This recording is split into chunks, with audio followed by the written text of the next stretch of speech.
नमस्कार दोस्तों। क्लासिक कहानियों की श्रृंखला में आज सुनेंगे उपेंद्र नाथ अश्क जी की कहानी ये मर्द। तो आइए सुनते हैं कहानी। किसी किस्म के एहसास के बगैर गोविंद ने चुपचाप लक्ष्मी की चारपाई के इर्द गिर्द पर्दे लगा दिए। पर्दे जो लकड़ी के फ्रेम में सफेद कपड़ा लगाकर बनाए गए थे और हस्बे ख्वाहिश खोले या बंद किए जा सकते थे। तब मिस सुल्ताना और बकेटी तेज तेज चलती हुई आईं और उनके बाद मतीन और संजीदा डॉक्टर साहब अपने भारी कदम आहिस्ता आहिस्ता उठाते हुए पर्दों के अंदर चले गए। कुछ लम्हे तक कमरे में खामोशी छाई रही। सिर्फ छत पर लगे हुए सफेद पर्दों वाले पंखे अपनी पूरी रफ्तार से घर्र घर्र करते रहे और जून की तपती दोपहर अपनी गुनूदगी की सी हालत में चुपचाप पड़ी रही। यकायक पर्दे के पीछे से कुछ उखड़ी उखड़ी सांसों की आवाज आई, फिर लक्ष्मी के बहके बहके अल्फाज और फिर सुल्ताना की लंबी सांस। डॉक्टर ने कहा, स्ट्रेचर ले आओ। और ये कहकर पर्दे के पीछे से निकलकर वो जैसे आए थे वैसे ही चले गए। उनके पीछे रुमाल से आंखें पोंछती हुई सुल्ताना निकली। दूसरी बीमार औरतें तजस्सुस भरी नजरों से उसकी तरफ देख रही थीं। उसके निकलते ही रशीदा ने पूछा, क्यों? खत्म हो गई, भरे गले से सुल्ताना ने जवाब दिया। आखिरी वक्त क्या कहती थी? सुरती बोली, सिर्फ एक बार खन्ना साहब को याद किया और बस। ये कहकर आंसू पोंछती हुई सुल्ताना जल्दी जल्दी स्ट्रेचर लेने के लिए चली गई। लक्ष्मी अपने खाबिंद को खन्ना साहब कहकर पुकारती थी। वो लाहौर ही में मुलाजिम थे और हर 7वें दिन बाकायदा उसे देखने आते थे। कोई ऐसे खुश शक्ल तो न थे, मगर ऐसे भी नहीं कि बदसूरत कहे जा सकें। उनकी आंखों में कुछ ऐसी बात थी कि आदमी बेसाख्ता उनकी तरफ खिंच जाता था और फिर इतनी बातें करते थे, इतने कह कहे लगाते थे कि जब वो आ जाते थे तो अस्पताल की इस खामोश और साकिन फिजा में जिंदगी सी दौड़ जाती।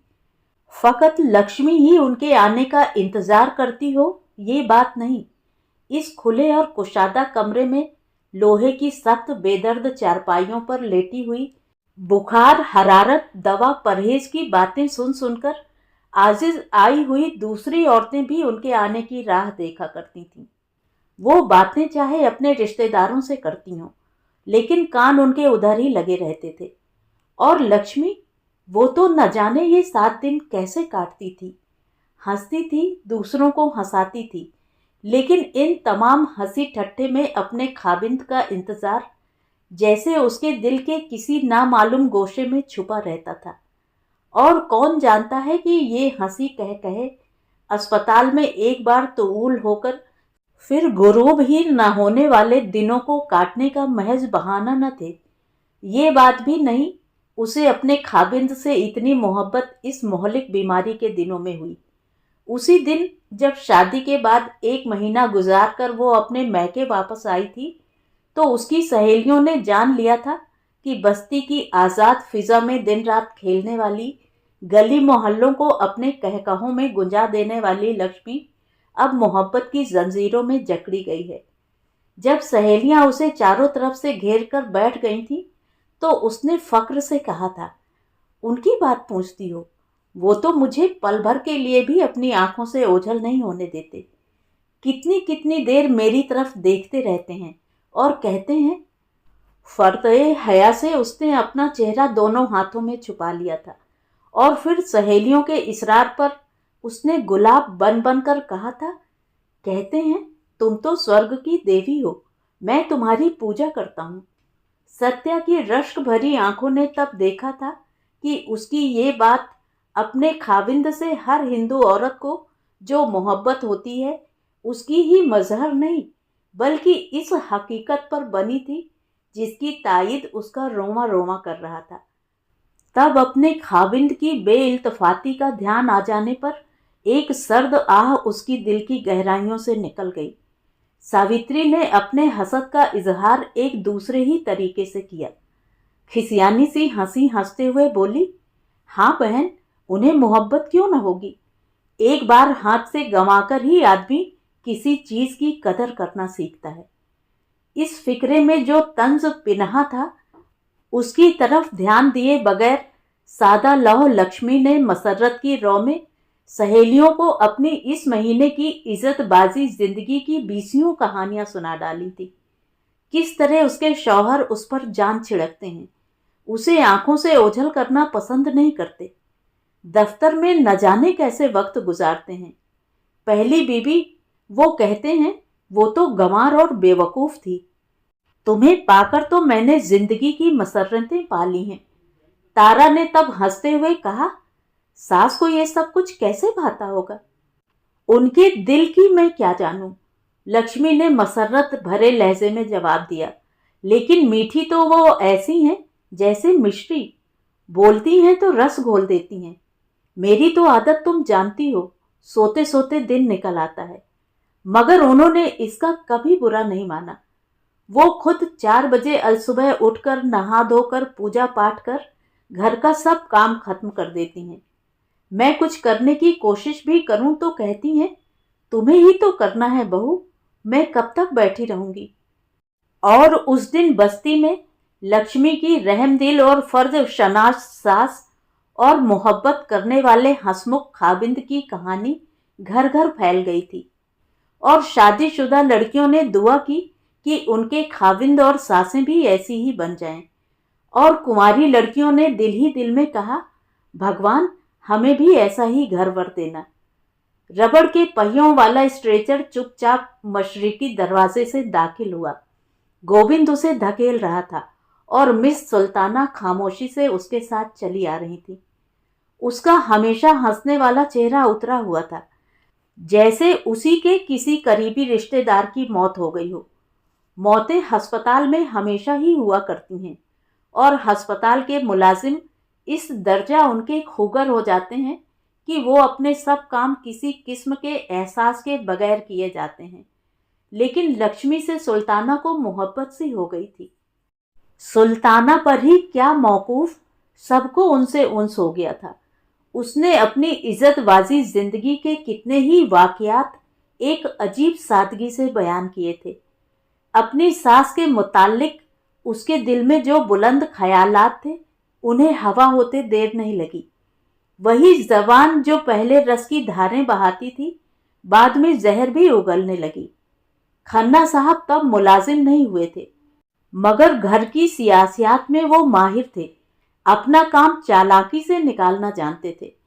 माँ के सामने चुप रहते, लेकिन तन्हाई में कहते, लक्ष्मी इन सब कसूरों के लिए मैं तुमसे माफी चाहता हूँ।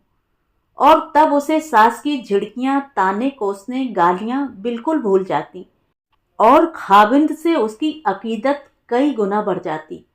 वो साथ हैं तो फिर चाहे सारा जहान खिलाफ हो जाए, वो सबकी मुखालिफत खुशी खुशी झेल लेगी।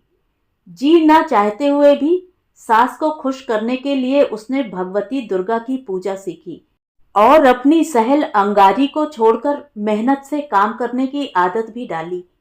लेकिन इन सब बातों के बावजूद सास के तेवर न बदले। उसकी झिड़कियां, ताने कोसने बदस्तूर जारी रहे। मगर लक्ष्मी ने सब कुछ हंस हंस कर सहना सीख लिया था। हाँ, एक बार जब जलता हुआ घी गिर जाने से उसके हाथ जल गए थे और अभी आराम भी न आने पाया था कि उसकी सास ने कपड़ों की भरी गठरी उसके सामने रख दी थी, तो उसकी हमेशा मुस्कुराने वाली आंखें भर आई थी। कपड़े धोते धोते उसके छाले फूट गए थे। तब अंदर अपने कमरे में जाकर वो खूब जी भर कर रोई थी। और जब खन्ना साहब आए थे तो उसने कहा था, मुझे इस नरक से छुटकारा दिलाओ। माँ अगर धन वाली हैं तो क्या इसीलिए ये नरक की अजियतें बर्दाश्त किए जाएं? तुम्हारे साथ तो मुझे सूखी रोटी पसंद है, मगर ये जुल्म तो अब नहीं सहा जाता। खन्ना साहब ने उसे तसल्ली दी थी और मुस्तकबिल के तसव्वुरात का ठंडा फाहा उसके जलते हुए जख्मों पर रख दिया था। उन्होंने क्या क्या कुछ न कहा था। जब वो मुलाजिम हो जाएंगे तो उसे अपने साथ लाहौर ले जाएंगे। माँ तो नवा शहर में ही रहेगी और वहाँ लाहौर में अनारकली मॉल, लॉरेंस बाग, सिनेमा, तमाशे, नुमाइशें और उन्हीं मसर्रत बख्श तसव्वुरात में गुम होकर वो अपने छालों की टीस, अपने दिल का दर्द, सब कुछ भूल गई थी। लेकिन संग दिल किस्मत, जब वो दिन आया और खन्ना साहब लाहौर ही में सिविल सेक्रेटरिएट में मुलाजिम हो गए, तो वो दिक जैसी बीमारी में मुब्तला हो गई। आहिस्ता आहिस्ता चलता हुआ स्ट्रेचर पर्दे के पीछे पहुंचा और कुछ लम्हे बाद सफ़ेद चादर में लिपटा हुआ हड्डियों का एक ढांचा लेकर दोनों तरफ बिछी हुई चारपाइयों में से होता हुआ मगरिबी दरवाजे से बाहर निकल गया। डॉक्टर साहब बरामदे ही में खड़े थे। वहीं से उन्होंने कहा, मुर्दा खाने में ले जाओ, तब तक खन्ना साहब आ जाएंगे। लहना सिंह तो कब का गया हुआ है। पल भर के लिए बीमार औरतों के दिल धक धक करने लगे। लक्ष्मी का नहीफ व नातवा दिख से मुरझाया हुआ, मौत की इस सफ़ेद चादर में लिपटा हुआ मदकूक जिस्म सबकी आंखों के सामने फिर गया। दिक की इन सब मरीजाओं का भी तो आखिर यही हश्र होगा। मौत से भी ज़्यादा अंदोहनाक है अपने ही जैसी बीमारी से किसी को मरते देखना और खुद तिल तिल करके मरना। बहुतों की आंखों के सामने अंधेरा छा गया और बहुतों के आंसू बहने लगे। पर्दे के पीछे से निकलकर मिस बकेटी गुसल खाने में हाथ साफ करने चली गई, तो हमेशा दूसरों का दुख दर्द बटाने वाली रहमदिल सुल्ताना ने इस गमनाक माहौल को कुछ बदलने की कोशिश की।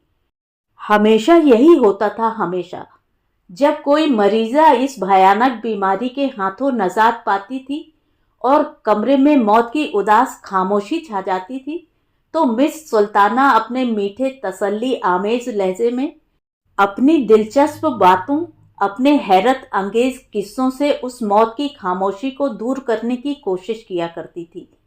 बरस डेढ़ बरस से लक्ष्मी भी इस काम में उसका हाथ बटाती आई थी, लेकिन आज वो खुद ही मौत की गहरी खामोशी में समा गई थी। घड़ी ने टन टन 2 बजाए। टेम्परेचर लेने का वक्त हो गया था। दिल में उठते हुए आंसुओं के तूफान को जबरदस्ती रोककर दवा में पड़े हुए थर्मामीटर को हाथ में लिए और मुस्कुराने की कोशिश करते हुए वो रशीदा की चारपाई के पास पहुंची। लेकिन आज सही विस्यार के बावजूद वो लक्ष्मी की मौत को हंसी के पर्दे में न छुपा सकी। रशीदा ने कहा, मिस साहिब, लक्ष्मी भी चली गई। थर्मामीटर को रशीदा की जबान के नीचे रखकर सुल्ताना ने एक लंबी सांस ली और नब्ज की रफ्तार देखने के लिए उसकी कलाई हाथ में थाम ली। सुरती ने कहा, आखिरी वक्त तक अपने खाविंद का नाम उसकी जबान पर रहा। क्यों मिस साहिब, खन्ना साहब भी उससे इतना ही प्यार करते होंगे? होंगे क्या, करते हैं। सुल्ताना ने रशीदा की कलाई को छोड़कर कहा, लक्ष्मी को मरना भी इसीलिए सहल हो गया। मैं तो सोचती हूँ, मोहब्बत करने वाला खाविंद जिस खुशकिस्मत के पास है, मौत उसे कुछ भी तकलीफ नहीं पहुंचा सकती। बेहोश होने के कुछ देर पहले जब उसे मालूम हो गया कि उसका आखिरी वक्त बस अब नज़दीक ही है, तो मुझसे उसने कहा था, मिस साहिब, जाने वो क्यों नहीं आए। इस बार तो उन्हें आए 15 दिन हो गए। इस वक्त जी चाहता है काश वो मेरे पास होते। फिर खुद ही हंसकर बोली, मिस साहिब, मैं भी कितनी बेवकूफ़ हूँ। वो ना भी आए तो वो मुझसे दूर हैं क्या? मेरे दिल में तो हर वक्त उन्हीं की तस्वीर रहती है, और मैं ही उनसे क्या दूर हूँ। कई बार उन्होंने कहा है, लक्ष्मी, तुम तो हर वक्त मेरे पास रहती हो। 12 काम करते करते तुम्हारा ख्याल आ जाने से गलती हो जाती है। इसके बाद वो बेहोश हो गई थी। मरते दम भी जब उसे होश आया तो खाविंद का नाम ही उसकी जबान पर था। ये कहते हुए भीगी आंखों को पोंछ घड़ी देखकर सुल्ताना ने थर्मामीटर रशीदा के मुंह से निकाल लिया और हरारत नोट करने के लिए चार्ट उठाया। सुरती ने पूछा, लेकिन मिस साहिब, ये गहनों की बात क्या थी? जब भी खन्ना साहब आते थे उनका जिक्र जरूर छिड़ जाता था। जब से गहने ले गए बस एक बार ही तो फिर आए। थर्मामीटर को दवा में डालकर और दूसरा उठाकर सुरती को देते हुए उसने कहा, मैंने पूछा नहीं, लेकिन जब लक्ष्मी आई थी तो सब गहने साथ ही ले आई थी। उसकी सास नहीं चाहती थी कि वो एक भी गहना साथ ले जाए। आखिर अस्पताल में इतने गहनों का काम भी क्या है। बाजूबंद, चूड़ियां, माला, लॉकेट, कोई एक गहना हो तो गिनाऊं। न जाने क्यों उसे गहनों से इतनी मोहब्बत थी। सास तो मरते दम तक न ले जाने देती, लेकिन खन्ना साहब अपनी माँ को समझा बुझा कर ले आए थे। यहाँ मरीजों को गहने पहनने की इजाजत नहीं। डॉक्टर साहब ने समझाया कि उन्हें साथ नहीं लाना चाहिए था।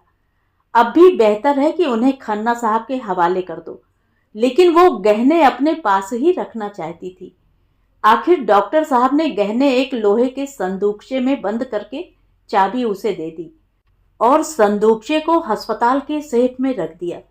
उस चाबी को वो लम्हा भर के लिए भी जुदा न करती थी, लेकिन जब बीमारी बढ़ गई और तन बदन का भी होश उसे न रहा, और जब एक दिन खन्ना साहब के कहने पर मैंने उसे समझाया कि गहने तुम्हारे ही नाम से बैंक में जमा कराए जा सकते हैं, तो उसने चाबी दे दी।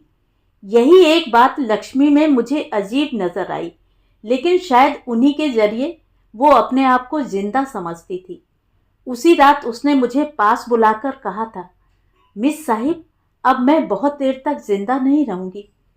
सुरती की जबान थर्मामीटर की वजह से दुखने लगी थी। आखिर उसने खुद ही उसे निकालकर मिस सुल्ताना को दे दिया। चौंक कर मिस सुल्ताना ने थर्मामीटर लिया और टेम्परेचर देखने लगी। सुरती ने कहा, ये तो ठीक है मिस साहिब, लेकिन गहने लेने के बाद खन्ना साहब ने हर हफ्ता आना क्यों छोड़ दिया? 2 हफ्ते गुजर गए उन्हें आए हुए। रशीदा बोली, बीमार न हो गए हों, नहीं तो गर्मी, सर्दी, बारिश, धूप, उन्होंने किसी बात का कभी ख्याल नहीं किया। बाकायदा हर हफ्ते आते रहे। और मैं तो सोचती हूँ मिस साहिब, लक्ष्मी की मौत की खबर सुनकर उनके दिल पर कैसी गुजरेगी। अपनी बीबी से किसी को ही ऐसी मोहब्बत होगी। तब शायद स्ट्रेचर मुर्दा खाने में पहुंचाकर गोविंद वापस आया और उसके पीछे डॉक्टर साहब भी आए। पर्दे के पास पहुंचकर गोविंद ने पूछा, कपड़ों को लपेट दूं डॉक्टर साहब? डॉक्टर साहब उसके पास जाकर खड़े हो गए। बोले, अस्पताल की चादरों को डिसइंफेक्टर में डाल दो और बाकी का सामान पड़ा रहने दो। अभी शायद खन्ना साहब या उनका आदमी आ जाए। हाँ, गद्दे बाहर धूप में डाल दो। उसी लम्हे बरामदे के पास सीढ़ियों पर से साइकिल फेंककर हांफता हुआ पसीने से तर लहना सिंह अंदर आया। डॉक्टर साहब ने आगे बढ़कर पूछा। लहना सिंह ने सर हिलाया। उसकी सांस फूल रही थी, जवाब न बन पड़ता था। जरा तल्खी से डॉक्टर साहब ने पूछा, मिले या नहीं? कहा नहीं। तुमने कहा कि लाश को आज शाम से पहले ले जाएं। थूक निगलकर लहना सिंह ने कहा, वो तो शादी करने अपने घर चले गए हैं। ठंड से टेम्परेचर का चार्ट मिस सुल्ताना के हाथ से फर्श पर गिर पड़ा और रशीदा ने जैसे घबराकर चीखते हुए कहा, मिस साहिब, मिस साहिब। तो ये थी कहानी। कहानी आपको कैसी लगी कमेंट करके ज़रूर बताएं। और अगर मेरे द्वारा सुनाई हुई कहानियाँ आपको अच्छी लगती हैं और आप मेरे चैनल पर पहली बार आए हैं, तो चैनल को सब्सक्राइब ज़रूर करें, लाइक करें और अपने दोस्तों और परिचितों में शेयर भी करें। बेल आइकन दबाना बिल्कुल भी ना भूलें। धन्यवाद।